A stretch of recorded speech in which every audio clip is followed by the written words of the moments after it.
Hello students, this is Ansh and welcome back to the third part of implementation of logic gates. आज की इस video में हम बात करेंगे एक्सक्लूसिव लॉजिक गेट्स की।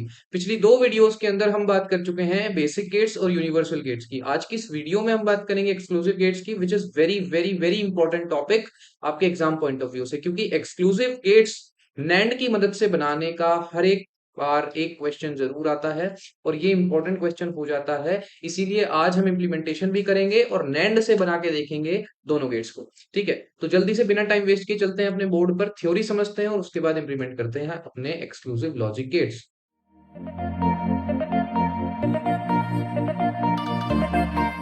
तो बोर्ड पर आने के बाद हम सबसे पहले देखते हैं दो तरीके के लॉजिक गेट्स होते हैं एक्सक्लूसिव में। पहला होता है एक्सॉर और दूसरा होता है एक्सनॉर। ठीक है, हम सबसे पहले बात करेंगे एक्सॉर की। हम क्या बात करेंगे? एक्सॉर। अच्छा, एक्सॉर सुनने के बाद आपको और से रिलेटेड कुछ ना कुछ लग रहा होगा। बिल्कुल, ये और गेट की तरह ही काम करेगा, लेकिन एक और एक्स्ट्रा कंडीशन बढ़ जाती है। समझ गए? तो यहां पर देखो, आप जो पढ़ते हैं एक्सॉर की कंडीशन या प्रॉपर्टी, आप पढ़ते हैं कि भाई एक्सॉर में जब भी इनपुट अलग अलग हो तब आउटपुट वन आता है।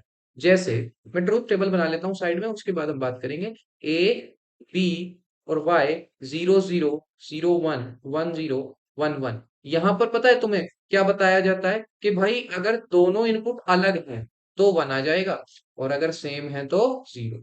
बिल्कुल सही है ये, लेकिन एक्चुअल में ये लॉजिक नहीं है इस गेट के पीछे का।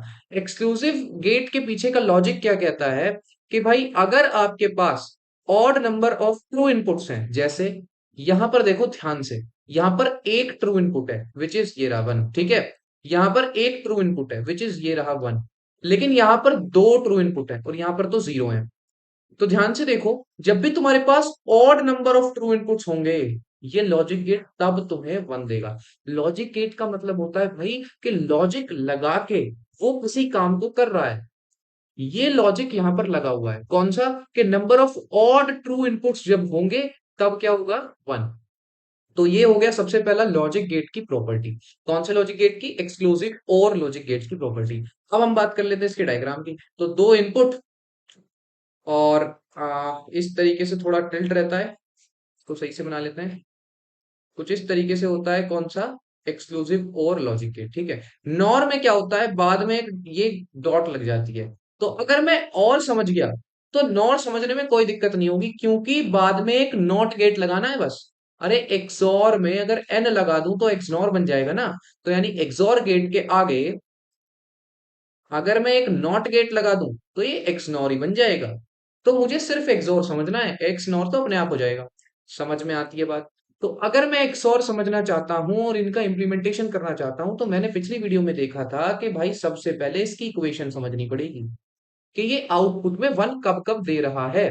तो ध्यान से देखने पर पता चलता है कि जब जीरो और वन है, वन और जीरो है, कैसे भी हो, दोनों इनपुट अलग अलग हैं, तब ये वन दे रहा है। इसका मतलब अगर एक इनपुट ए है तो दूसरे इनपुट को उसका बार होना पड़ेगा। This is the necessary condition. तो इसका मतलब अगर दो वेरिएबल्स हैं तो उनमें मैं कह सकता हूं A B bar is the first condition, जिसको वो पहली बार वन देगा, and A bar B is the second condition. तो ये दो कंडीशन हो गई और ये दोनों साथ में होनी चाहिए। ऐसा तो नहीं बोला ये दोनों, ये ही दोनों होनी चाहिए, मतलब अगर ये दोनों कंडीशन नहीं हुई तो नहीं होगा, ऐसा नहीं बोला। बोला है इनमें से कोई भी एक हो गई तो फिर वन तो आ ही जाएगा। इसका मतलब दोनों के बीच में क्या लगने वाला है? प्लस और गेट। ठीक है, तो इसका मतलब क्या हुआ? Final equation is A bar B plus A B bar is the final equation of XOR gate. अब एक्सॉर गेट का साइन कैसा होता है? एक्सॉर गेट का साइन कुछ इस तरीके का होता है। ठीक है, ये साइन इतना इंपॉर्टेंट नहीं है, ठीक है, ये देख के आप समझ जाओगे, लेकिन ये इंपॉर्टेंट है कि इसकी इक्वेशन क्या होती है। अब इक्वेशन हमें पता चल गई है तो इंप्लीमेंटेशन करने में देर नहीं करते हैं, जल्दी से इंप्लीमेंट कर लेते हैं। लेकिन सबसे पहले समझते हैं ये हो क्या रहा है। पहले एक वेरिएबल है ए जिसका बार हो रहा है, ठीक है। फिर उसके बाद बी वेरिएबल के साथ उसका एंड गेट के साथ बन जा रहा है। आफ्टर दैट फिर सेम चीज हो रही है दूसरे वेरिएबल में जिसका वेरिएबल बी कॉम्प्लीमेंट है, और फिर दोनों क्या हो जाते हैं? और हो जाते हैं। इस तरीके से हमें बनाना है। समझ आपको अभी आया नहीं होगा तो जल्दी से जाकर सिमुलेटर पर समझ लेते हैं कि किस तरीके से हमको करना है। तो यहां पर अभी मैं बेसिक गेट की मदद से बना रहा हूं, ठीक है। तो बेसिक गेट्स की मदद से अगर हम बनाएंगे तो कुछ इस तरीके से हमको दो इनपुट ले लेने हैं। ठीक है।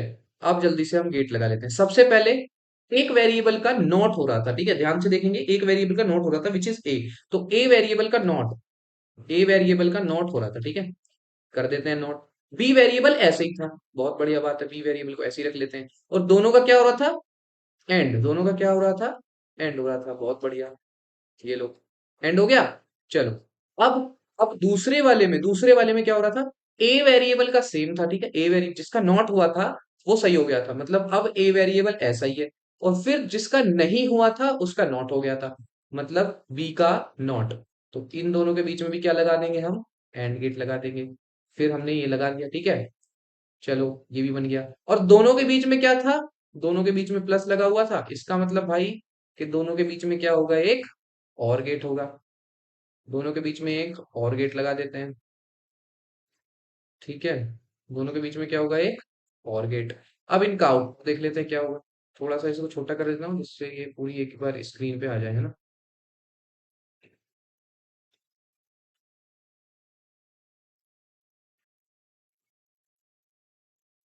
तो यहाँ से हम आउटपुट क्या लेंगे इसका, अच्छा, ट्रूथ टेबल को वेरीफाई करना है, तो यहाँ पर अपने आप ही वेरीफाई हो गई कि भाई अगर दोनों वन है तो जीरो, क्योंकि ऑड नंबर ऑफ इनपुट चाहिए ट्रू। ये तो इवन हो गया, दो हो गए, लेकिन अगर जीरो वन हो जाए तो देखो वन आ जाएगा, और ये ट्रूथ टेबल सेटिस्फाई हो चुकी है।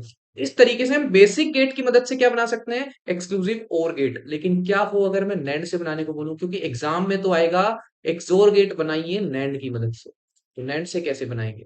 तो चलिए चलते हैं, नैंड से बनाने के लिए हमको बहुत ही ज्यादा दिमाग लगाना पड़ेगा, जिसके अंदर हमें थ्योरी देखनी पड़ेगी नैंड के लिए।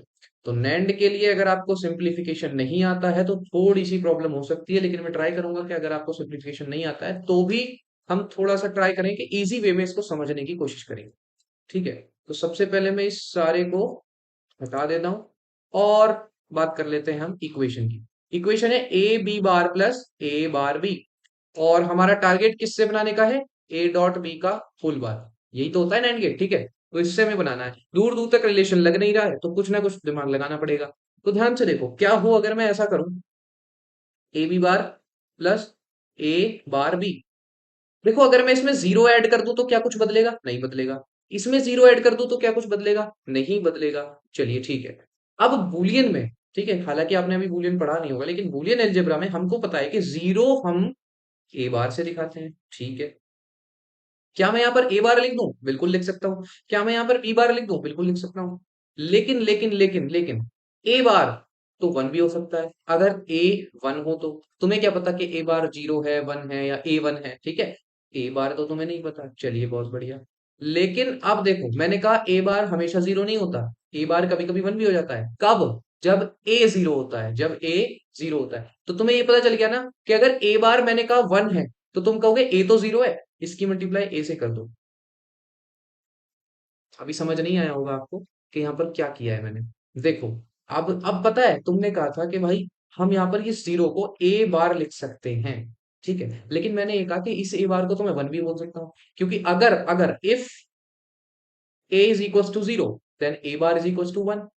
इसमें यहाँ पर कंडीशन कैसे फुलफिल होगी, तो आपने क्या कहा, लो अब करके दिखाओ, है ना। अब तुम कर ही नहीं सकते इसको, क्योंकि अगर तुम कहोगे ए बार वन है तो ए जीरो है, और अगर तुम कहोगे ए बार जीरो है तो ए वन है। तो यहाँ पर देख लो, दोनों कंडीशन में आंसर क्या आ रहा है, जीरो। तो मैं इस तरीके से आपको समझाना चाहता हूं, क्योंकि आपने बूलियन नहीं पढ़ा, कि भाई अगर कॉम्प्लीमेंट वेरिएबल उसी वेरिएबल के साथ एंड गेट में चला जाए तो आंसर क्या आता है, हमेशा जीरो। तो यानी कि मैं इसकी जगह लिख सकता हूं A bar plus A B bar plus A bar B plus B B bar. बहुत अच्छे तरीके से समझ में आ गया होगा। तो ध्यान से देखो इस इक्वेशन के अंदर मुझे क्या दिख रहा है, इन दोनों में से देखो यहाँ पर मुझे ए कॉमन दिख रहा होगा, बिल्कुल, ए bar plus B bar plus इन दोनों इक्वेशन में मुझे बी कॉमन दिख रहा है, ए बार प्लस बी बार। इतना तो आ गया, ठीक है। ध्यान से देखो, इस ए बार प्लस बी बार को डी मॉर्गन से मैं ए डॉट बी का होल बार लिख सकता हूं, और ऐसे ही इसको भी मैं ए डॉट बी का होल बार लिख सकता हूं, क्योंकि बार जब ये दोनों पर सेपरेट होगा तो प्लस हो जाएगा, ठीक है। इस इक्वेशन को एक बार दोबारा से हम अलग से लिख लेते हैं, क्योंकि अब जो है थोड़ा सा दिमाग लगाने वाला कॉन्सेप्ट आएगा। ध्यान से देखो, अब तक हमारी इक्वेशन बनी A into A dot B का whole bar plus B into A dot B का होल बार, इतना आ गया। चलिए देखो, ये तो देखो ध्यान से दिख गया तुमको कि नैंड से बन जाएगा, ये भी नैंड से बन जाएगा, लेकिन ए प्लस बी का क्या करें?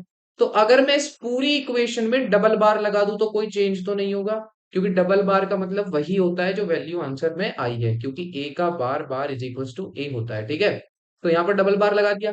अब ये बार अगर मैं सब पर सेपरेट कर दूं, नीचे वाला बार अगर मैं सेपरेट कर दूं, तो ध्यान से देखना, पहले वाली term which is A dot A B का होल बार के ऊपर एक बार आ जाएगा, ठीक है। और ये बार इस पे सेपरेट होगा तो डॉट हो जाएगा, और यहाँ पर आएगा बी ए डॉट बी का होल बार, और इसके ऊपर भी एक बार आ जाएगा, और ऊपर वाला बार ऐसे ही है।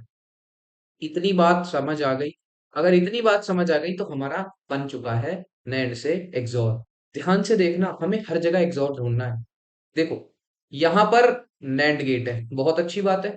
यहां पर नैंड गेट है, बहुत अच्छी बात है। अब ध्यान से देखो, यहाँ डॉट हो रहा है ना, यहाँ भी डॉट हो रहा है। तो यहाँ देखो, ए डॉट दिस टर्म और ऊपर bar, A dot this term और ऊपर बार, यहां भी नैंड है।